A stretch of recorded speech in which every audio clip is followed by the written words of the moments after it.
इसलिए सदगुरु श्री राम रहस्य साहब ने कहा है कि पशु जीता है भोजन, छाजन, मैथुन, भय, निद्रा और मोह है, इसके आधारित पूरा जीवन व्यतीत कर देता है। किंतु मानव की विशेषता क्या है?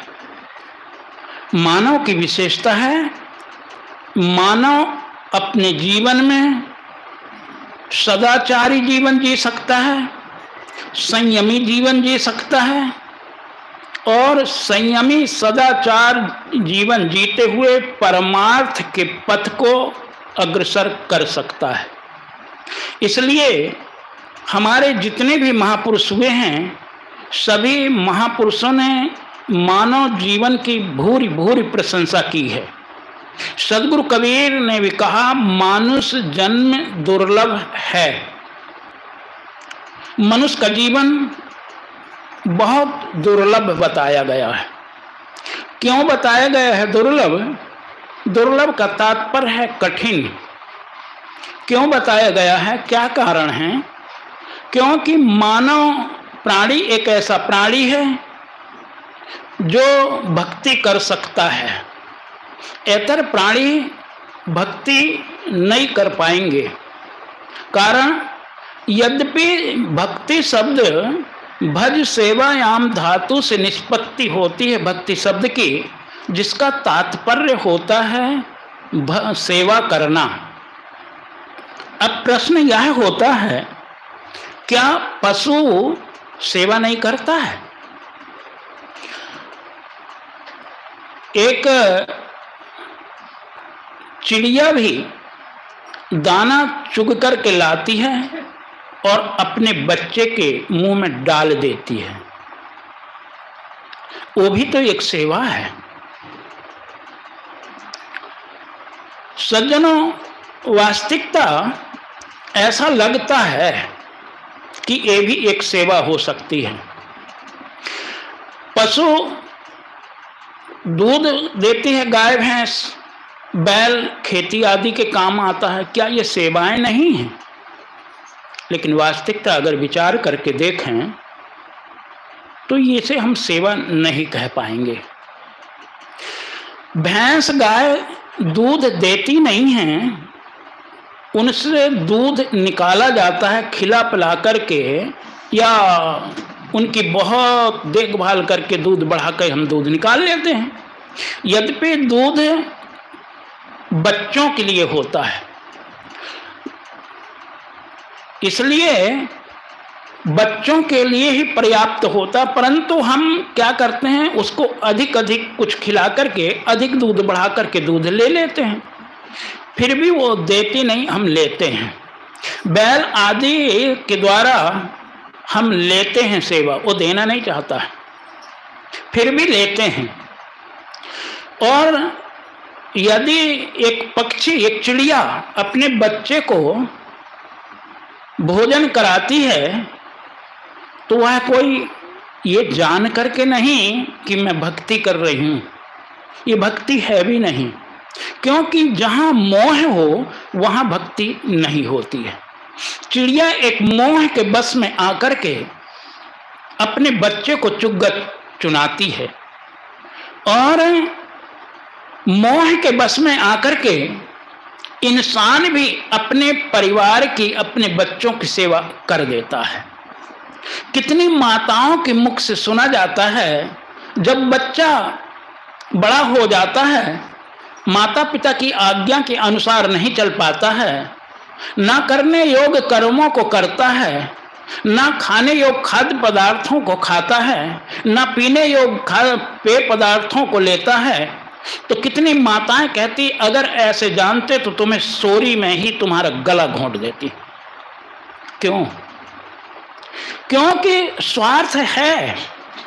अगर स्वार्थ ना होता तो जो बच्चा कुछ भी नहीं करता हो, खाली बैठा बैठा खाता हो,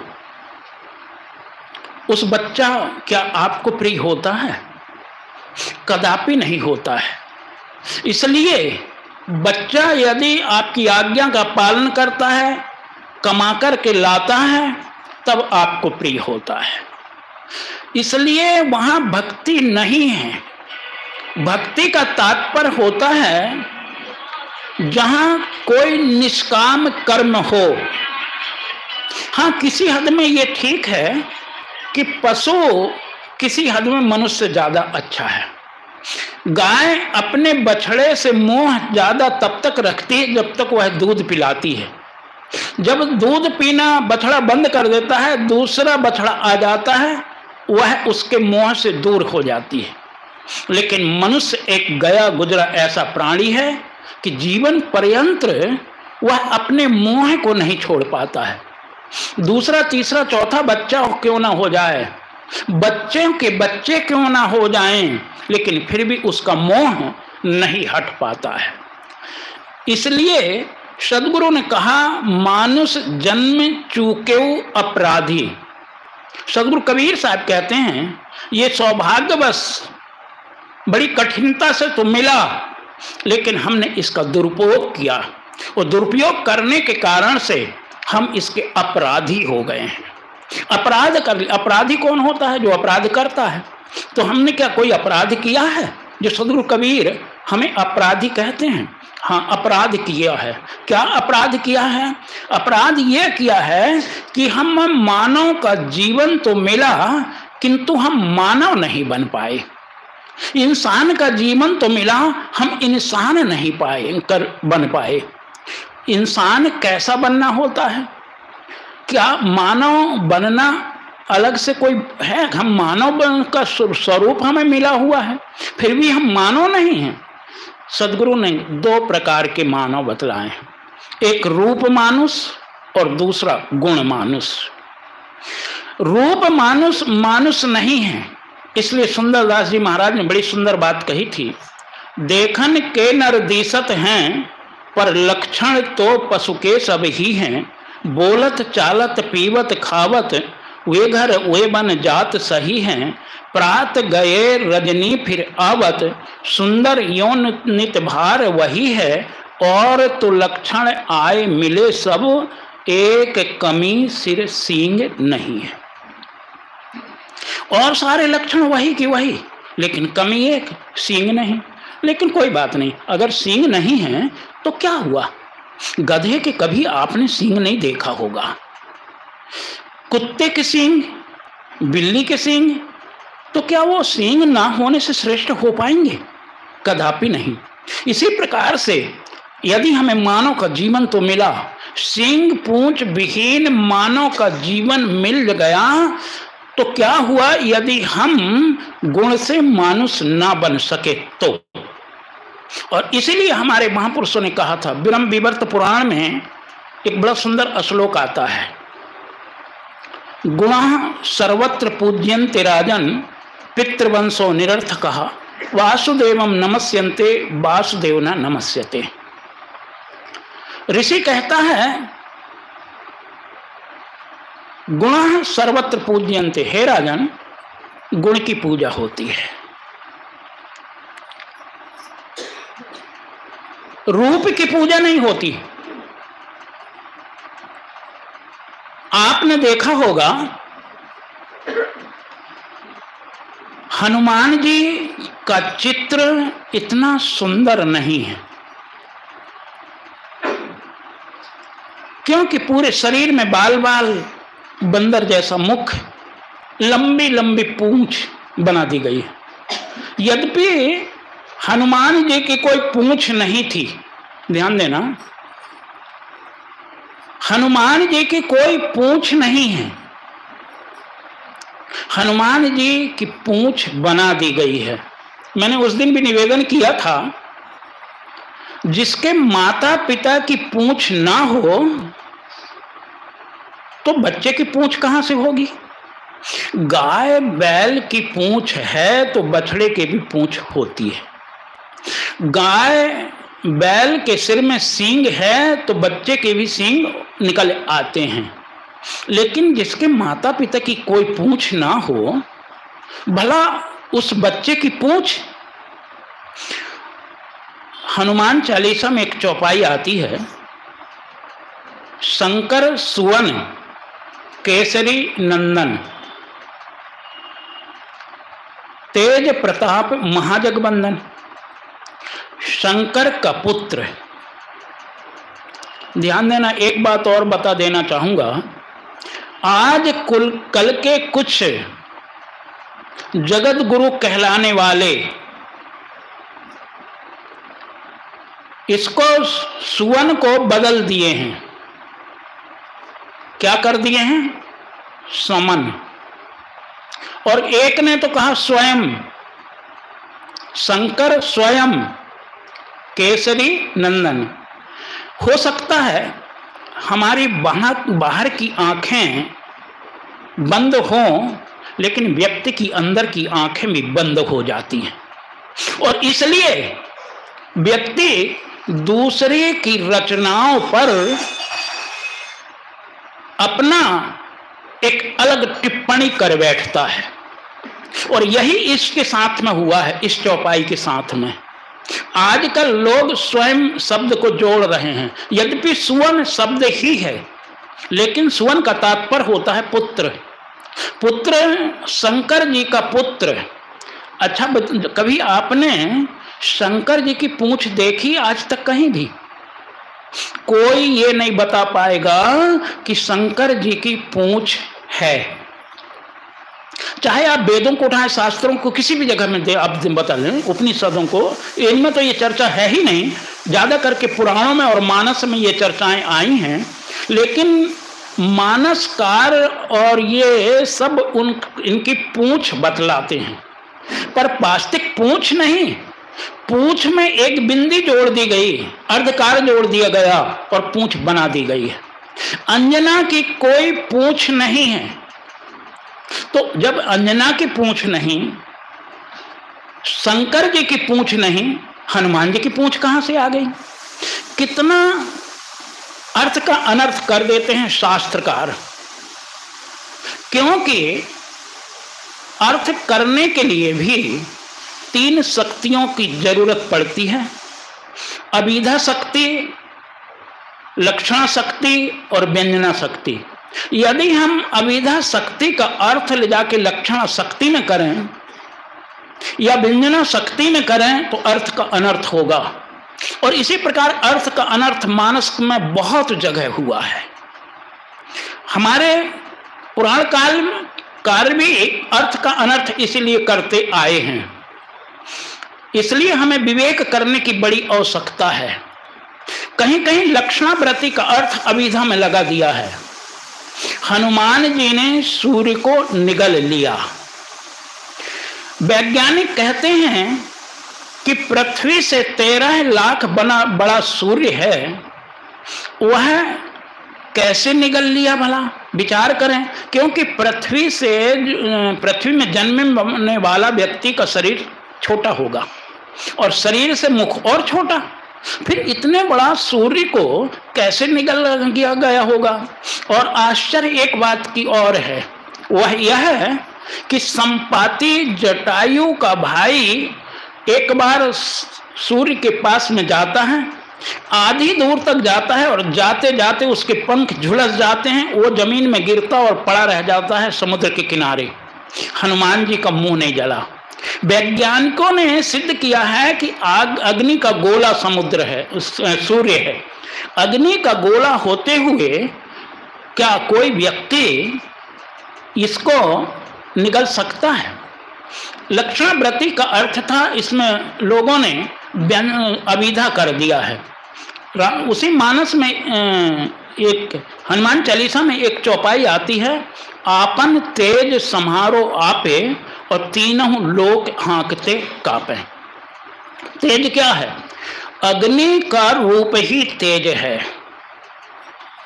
उस तेज को दूसरे तरफ हम अगर कहें तो हमारे शरीर का ओज, अपने आप को संभाल लेना। कामा अग्नि, क्रोध अग्नि, लोभ अग्नि, मोह अग्नि, राग द्वेष की अग्नि, आशा तृष्णा की अग्नि, चाहना और वासना की अग्नि, इसमें हम अनादिकाल से झुलस रहे हैं।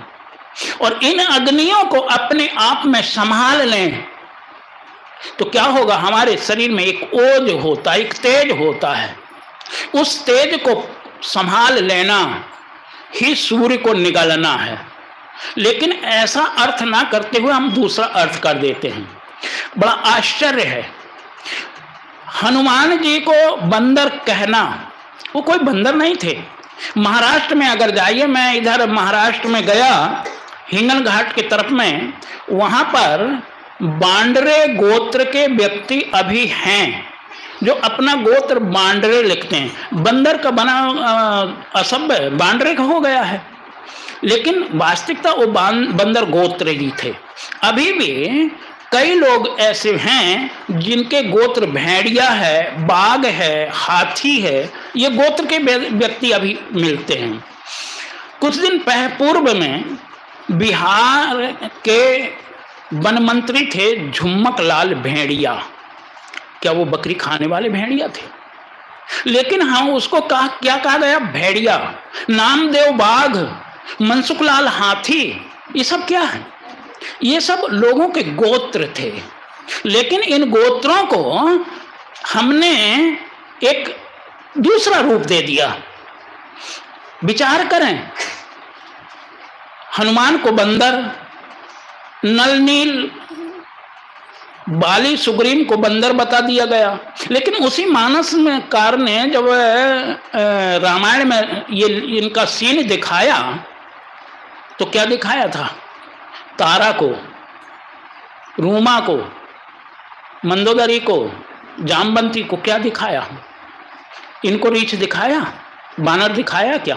नहीं, उनको सीधे इंसान के जैसे ही, जैसे माताएं बहनें हैं ऐसा ही दिखाया। और श्रीमद् भागवत के एक आख्यान में आता है कि श्री कृष्ण जी जामवंती से शादी किए। जामवंती क्या रीछ थी जिससे उन्होंने शादी की है? कदापि नहीं। जामवंती भी एक नारी थी। जामवंत एक देश के राजा, लेकिन उनको रीछ बना दिया गया है, बानर बना दिया गया हनुमान को। वास्तविकता ये हमारी कल्पना है। कल्पना से व्यक्ति क्या क्या नहीं कर देता है। और सदगुरु कबीर कहते हैं, इन कल्पनाओं से ऊपर उठो। जब तक आप इंसान ना होगे, इंसान होता है व्यक्ति गुण से, सकल से इंसान नहीं होता है। इसलिए हमें आवश्यकता है हर जगह विवेक करने की, चाहे वह वेद हो, शास्त्र हो, पुराण हो, कुरान हो, हर जगह विवेक की महती आवश्यकता है। सदगुरु कबीर कहते हैं, भरम जाल बगजाल है बूढ़े बहुत अचेत, कहाँ ही कबीर ते बाँचिए जाके हृदय विवेक। विवेकवान ही इस जगत से की कल्पनाओं से बच सकता है। इसलिए विवेक की महती आवश्यकता है। बिना विवेक सकल जग भर में माया जग भर माया। बिना विवेक के सारा संसार भरम रहा है। अच्छा, किस में भरम रहा है? कल्पनाओं में, माया में। माया क्या है? माया है हमारे मन से मानी हुई आसक्ति, हमारे मन में माने हुए जो कल्पना की ग्रंथि, वही माया है। इसलिए मानव जीवन में हमें विवेक करने की महती आवश्यकता है। और इसलिए महापुरुषों ने कहा था, गुण सर्वत्र पूज्यन्ते राजन। हे राजन, गुण की ही पूजा होती है, पिता के कुल की पूजा नहीं होती है। क्योंकि यदि पिता के कुल की पूजा होती तो राजा दशरथ की पूजा पहले होने चाहिए थी, राम की नहीं। वासुदेव की पूजा होनी चाहिए थी, लेकिन वासुदेव पुत्र कृष्ण की नहीं। लेकिन कृष्ण की पूजा होती है, राम की पूजा होती है, कृष्ण और वासुदेव और दशरथ की नहीं। इसलिए यहाँ रूप मानुष की विशेषता नहीं। हनुमान का चेहरा सुंदर नहीं था, लेकिन आज हनुमान के मंदिर ज्यादा मिल सकते हैं यद्यपि राम के मंदिरों से। रावण का चेहरा वाल्मीकि रामायण के अनुसार सुंदर चेहरा बताया जाता है।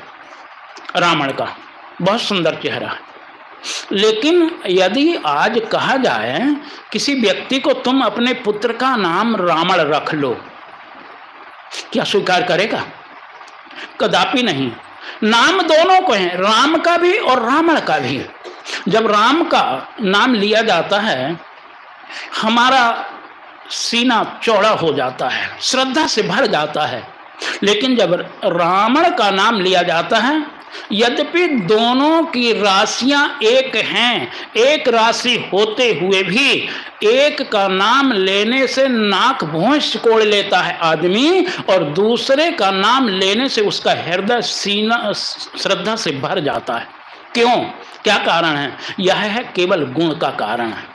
इसलिए आज कृष्ण का भी नाम है और कंस का भी नाम है।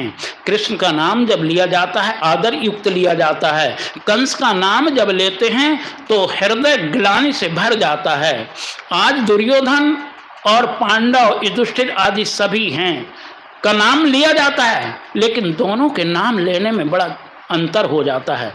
इसी प्रकार मनुष्य का जीवन तो हमें मिला, लेकिन यदि मनुष्य के गुण नहीं मिले तो हमारा जीवन व्यर्थ हो जाएगा। इसलिए सदगुरु कबीर ने दुर्लभ बताया था, किसके लिए? गुण को लिए। मानुष तेरा गुण बड़ा, गुण की विशेषता है।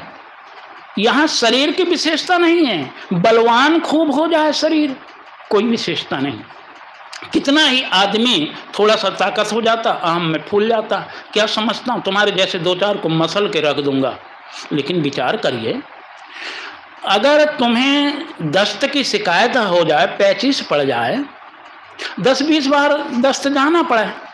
अब 10-20 बार आप दस्त गए तो कहते हैं क्या कहें भैया, अब उठने की हिम्मत नहीं है, शक्ति नहीं चल रही है। क्या निकला तुम्हारे शरीर से? खाली गंदगी। उस गंदगी का इतना बड़ा अहंकार। आदमी की सुंदरता 10-20 दस्त जब लग जाते हैं तो आंखों में गड्ढा पड़ जाता है, चेहरा काला पड़ जाता है, आदमी में वो शक्ति नहीं रह जाती, वो सुंदरता नहीं रह जाती। किसकी सुंदरता है? गंदगी की।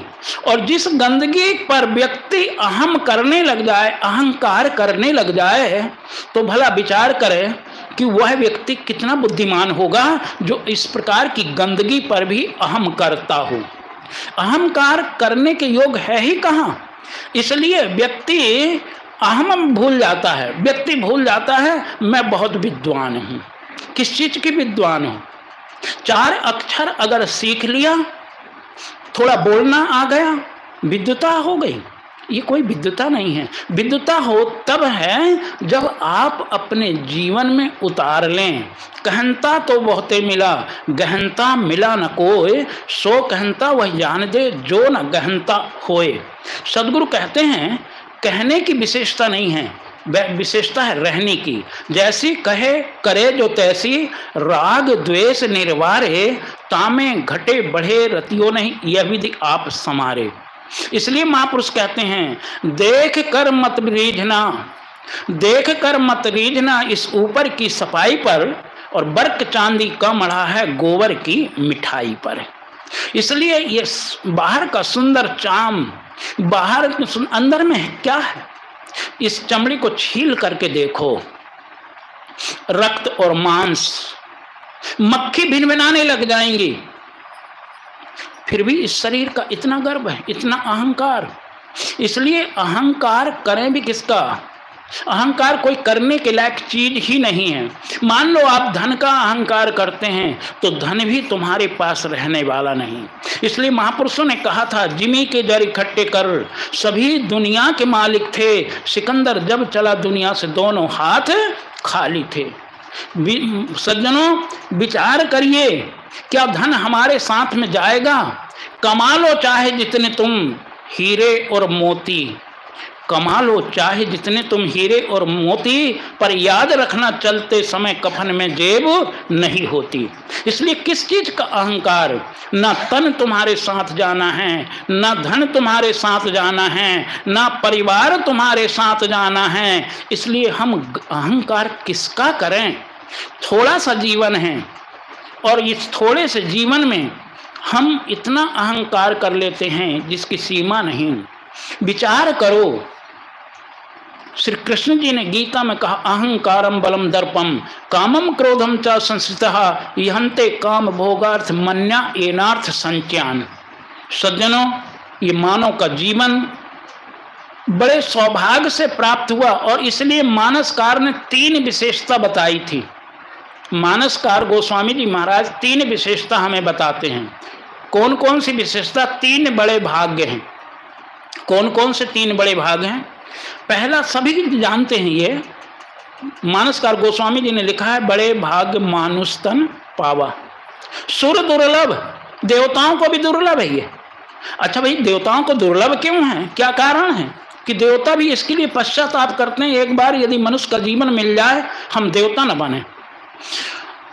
गीता के अध्याय 9 के 21वें श्लोक में आता है, तेतम भुक्त्वा स्वर्गलोकम विशालम छिन्ने पुण्य मृतलोकम विसंति एवं त्रयी धर्म मनो प्रपन्ना गता गतम काम कामा लभंते।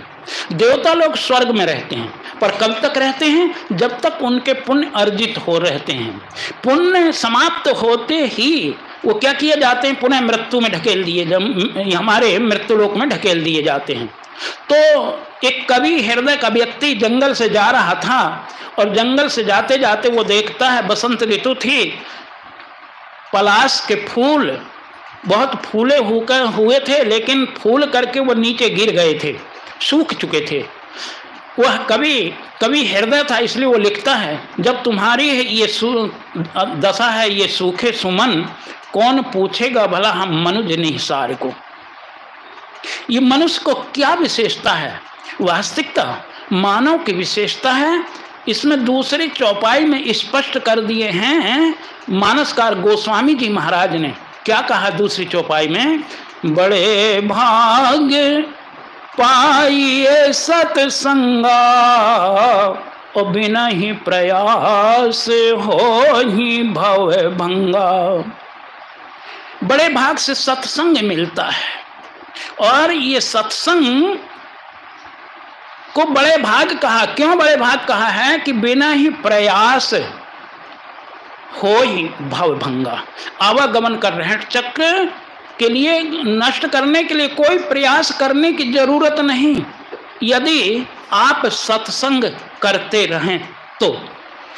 अब प्रश्न यह होता है कि सत्संग है क्या जिससे हमारा आवागमन मिट जाएगा?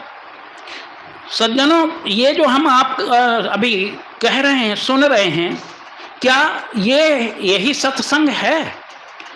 ये सदचर्चा है।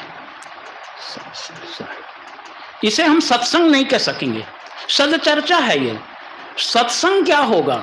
सत्संग है हम जब अपने सत्य में ही आरूढ़ हो जाएं, वह होगा सत्संग।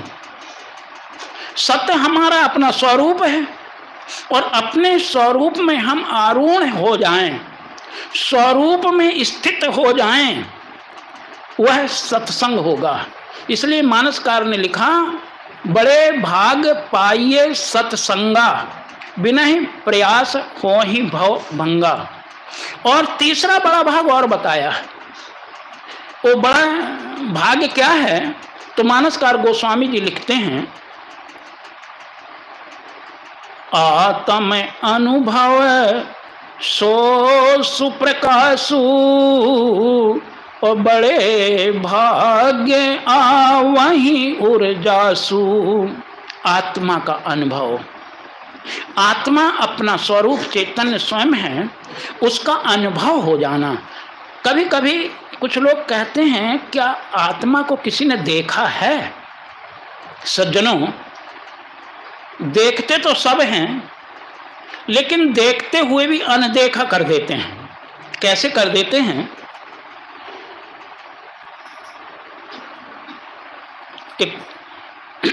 जैसे किसी का शरीर छूट जाए, कहते हैं चला गया चला गया, अब कुछ नहीं रहा। क्या देख के कहे?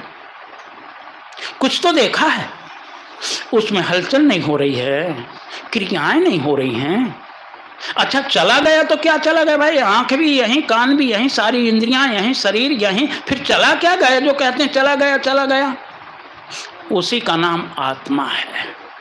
और आत्मा ही परमात्मा है। इसलिए आत्म अनुभव, आत्मा का अनुभव किया जाता है, आत्मा देखी नहीं जा सकती है। और एक जरा विचार करें आप, वायु से सब लोग काम ले रहे हैं, लेकिन क्या इन आंखों से वायु के अणु, परमाणु, त्रिश्रेणु को हम देख पा रहे हैं? कदापि नहीं। हाँ, अनुभव करते हैं, त्वचा में ठंडी या गर्मी हवा लगती तो कहते हैं गर्मी बहुत है, और ठंडी हवा लगती कहते हैं बहुत ठंडी है। ये अनुभव कर रहे हैं आप। शब्द को कोई देख नहीं सकता है। अच्छा, आपने नमक छोड़ा, नमक भी देखा है आपने, और दाल में नमक डाला है।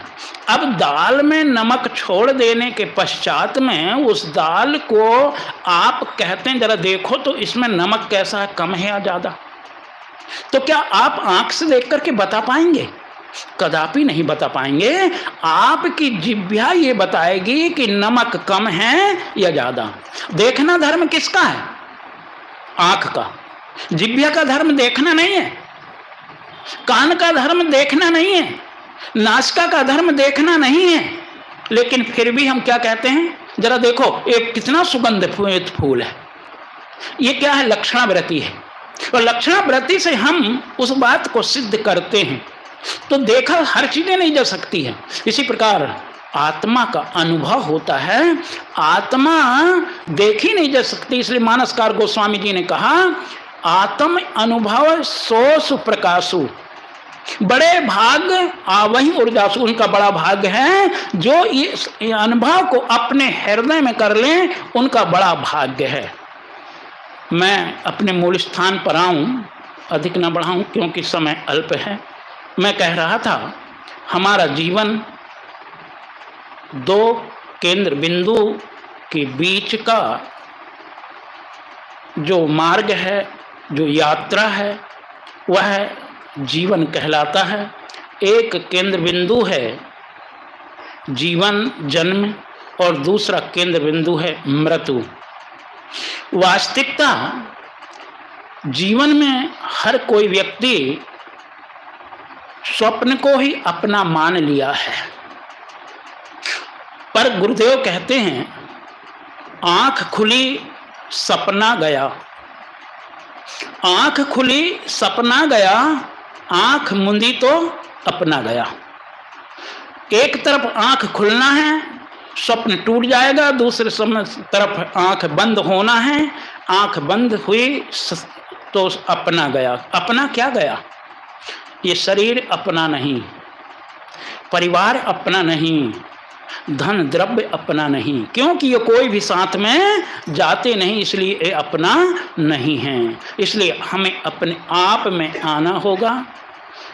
इसलिए गुरुदेव ने कहा, मरते मरते जगमुआ, मुआ न जाना कोई, ऐसा होके ना मुआ। कैसा होके? कि फिर दोबारा हमें मरना ना पड़े।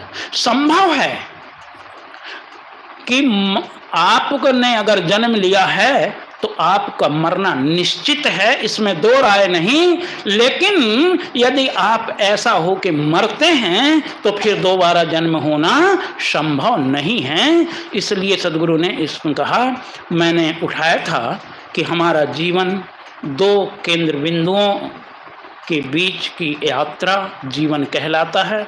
हम अपने जीवन को सुंदर एवं सफल बनाएं, और सफल बना करके अपने वो गुणों के अनुसार सफल होगा, अपने जीवन को कृतार्थ करें। बस इन्हीं शब्दों के साथ अपनी वाणी को विराम दूं। हमारे बीच साहब जी हैं, उनके हम सुनेंगे। बोलिए श्री सद्गुरुदेव की जय। अभी हम लोग पूज्य साहब जी के अनमोल विचारों से लाभ लिए। आगे मैं परम पूज्य श्री साहब जी से करबद्ध प्रार्थना करती हूँ कि आप अपने गंभीर विचारों से हम सबको लाभान्वित करने की कृपा करें। बोलिए सद्गुरुदेव की जय।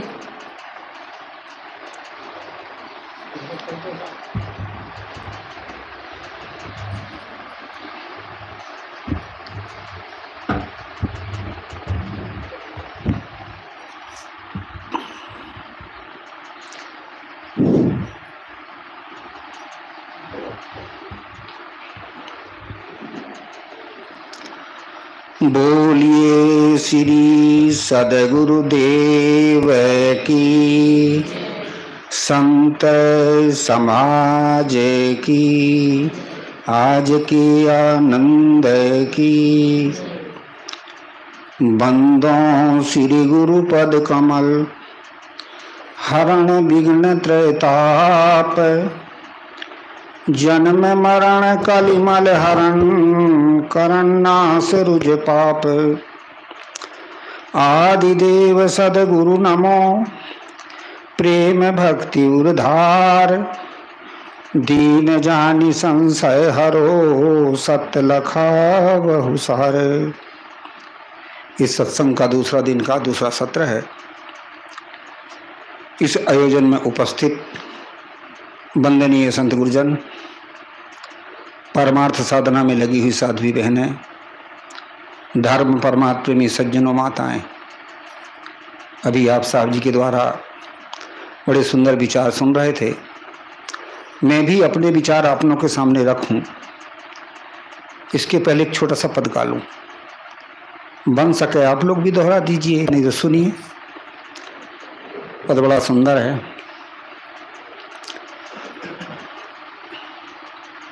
वंदे सतगुरु सतगुरु बोल, तेरा क्या लगेगा मोल। वंदे सतगुरु सतगुरु बोल, तेरा क्या लगेगा मोल। तेरा क्या लगेगा मोल, तेरा क्या लगेगा मोल। तेरा क्या लगेगा मोल, तेरा क्या लगेगा मोल। बंदे सतगुरु सतगुरु बोल, तेरा क्या लगेगा मोल। बंदे सतगुरु सतगुरु बोल, तेरा क्या लगेगा मोल। 10-20 कोस नहीं चलना, तेरे सिर पर बोझ न धरना। 10-20 कोस नहीं चलना, तेरे सिर पर बोझ न धरना। अरे तू मन की कुंजी खोल, तेरा क्या लगेगा मोल। अरे तू मन की कुंजी खोल, तेरा क्या लगेगा मोल। बंदे सतगुरु सतगुरु बोल, तेरा क्या लगेगा मोल। बंदे सतगुरु सतगुरु बोल, तेरा क्या लगेगा मोल। ये मन बहुरंगी घोड़ा, घोड़े के 5 बछेरा। ये मन बहुरंगी घोड़ा, घोड़े के 5 बछेरा। अरे तू इनकी बाग मरोड़, तेरा क्या लगेगा मोल। अरे तू इनकी बाग मरोड़, तेरा क्या लगेगा मोल। बंदे सतगुरु सतगुरु बोल, तेरा क्या लगेगा मोल। बंदे सतगुरु सतगुरु बोल, तेरा क्या लगेगा मोल। ये माया जग ठगनी, यह बड़ों बड़ों संग लगनी। यह माया जग ठगनी, यह बड़ों बड़ों संग लगनी। अरे तू इसका पल्ला छोड़ तेरा क्या लगेगा मोल। अरे तू इसका पल्ला छोड़ तेरा क्या लगेगा मोल। बंदे सतगुरु सतगुरु बोल तेरा क्या लगेगा मोल। बंदे सतगुरु सतगुरु बोल तेरा क्या लगेगा मोल। कहें कबीर समझाई भूले को राह बताई। कहें कबीर समझाई भूले को राह बताई। अरे तू 84 मत डोल तेरा क्या लगेगा मोल। अरे तू 84 मत डोल तेरा क्या लगेगा मोल। बंदे सतगुरु सतगुरु बोल तेरा क्या लगेगा मोल। बंदे सतगुरु सतगुरु बोल तेरा क्या लगेगा मोल। बोलिए श्री सद्गुरु देव की जय। पौराणिक कथाओं के आधार पर मान्यता है कि चित्रगुप्त नाम का कोई पटवारी है और जो भी जीव कर्म करता है उसका लेखा और जोखा वो रखता है। यदि किसी ने पुण्य कर्म किया है तो धर्म के राज के पास जाकर के कहता कि सरकार इसने इतना पुण्य किया, स्वर्ग दिया जाए। और यदि किसी ने पाप किया हो तो यमराज के पास जाकर के कहता है कि सरकार इसने इतना पाप किया इसलिए नरक दिया जाए। ये हमें बताया और समझाया जाता है। वास्तव में चित्रगुप्त पटवारी क्या चीज है? हमारे चित्त चितष्ट ये अंतःकरण, चित्त मन बुद्धि अहंकार, इसको कहते हैं सूक्ष्म इंद्रिय। इसमें जो हमारे देखे भोगे सुने के संस्कार है यही चित्रगुप्त पटवारी है। और इसी के आधार पर हमारी जो है सदगति या दुर्गति होती है या सही धारण करना पड़ता है। अलग से चित्रगुप्त पटवारी कोई अलग नहीं। इसी बात को समझाने के लिए सदगुरु कबीर बड़ी सुंदर बात बताते हैं। थोड़ा मैं पर्चा दे दूं, सदगुरु कबीर कौन थे? वो मानवतावादी संत थे, विवेकवादी संत थे और अध्यात्मवादी संत थे। उन्होंने मानव को एक ही माना, चाहे नर हो चाहे नारी हो चाहे किसी वर्ण संप्रदाय का कोई भी हो, सब ज्ञान का अधिकारी। दूसरे नंबर में विवेकवादी संत थे। वो विवेक करने के लिए कहते कि हर चीज पर हम विवेक करें। मनसायर मनसा लहरी बूढ़े बहुत अचेत, कहाँ ही कबीर ते बाँची हैं जाके हृदय विवेक। ये मन एक समुद्र के समान है और समुद्र में बहुत सारी लहरें उठती हैं, बड़ी बड़ी लहरें आती हैं, पर उन लहरों में कौन डूबता है? जो अचेत है। बचता कौन है? जिसके पास विवेक हो। कबीर साहब विवेकवादी संत थे। तीसरे नंबर में कबीर साहब आध्यात्मवादी संत थे। उन्होंने आत्मा और परमात्मा कहीं बाहर नहीं खोजा। उन्होंने बड़ी सुंदर बात कही, सो तेरे घट माही विराजे परम पुरुष अविनाशी, पानी में मीन प्यासी मुझे सुन सुने आवत हासी। और भी कहा, घट घट में वह चेतन रामा, कटुक बचन मत बोल री तो ही पीव मिलेंगे। बीजक में भी कहा है, मांझ मंझरिया बसेस जाने जन हुई है सो थीरा हो। जो हमारे हृदय में विराजमान जो चेतन है वही तो आप हो और उसी में स्थिर हो जाओ। इसलिए वो मानवतावादी संत थे, विवेकवादी संत थे, अध्यात्मवादी संत थे। मंदसौर में मैं प्रवचन दे रहा था और वहां बता रहा था कि अपने आत्मा में रमो, अपने राम में रमो, अपने चेतन में रमो। एक बुढ़िया माई थी, कथा जब समाप्त हो गई कहा गुरुजी आप कह रहे थे कि अपनी आत्मा में रमो, अपने राम में रमो, अपने चेतन में रमो। वो आत्मा, राम और चेतन क्या चीज है? मैंने कहा माता, जिसकी सत्ता से शरीर चल रहा है वही आत्मा है। अपनी आपा को आत्मा कहा है। रमता इसलिए राम है, चेतता इसलिए चेतन है, जानता इसलिए जनैया वही है।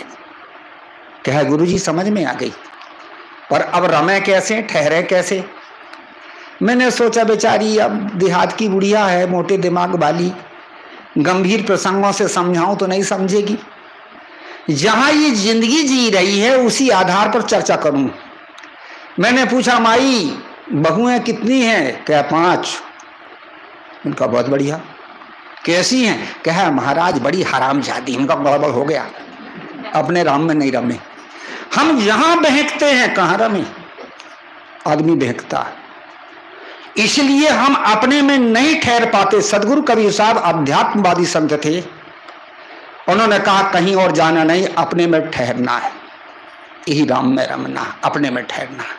मैं बता रहा था कि सदगुरु कबीर साहब मानवतावादी संत थे, विवेकवादी संत थे और अध्यात्मवादी संत थे। उन्होंने आत्मा और परमात्मा कहीं बाहर खोजा नहीं है। सो तेरे घट माही विराजय परम पुरुष अविनाशी। इसलिए सदगुरु कबीर साहब मानवतावादी विवेकवादी संत थे। उन्होंने बड़ा सुंदर बात बताई। उन्होंने क्या कहा? मैं बता रहा था चित्रगुप्त पटवारी की। तो चित्रगुप्त पटवारी अलग नहीं, जो आपके भीतर चतुष्टय में ये संस्कार भरे पड़े हैं, यही तो गुप्त रूप से हैं, और यही संस्कार तो आपको दुख देते और देता कौन?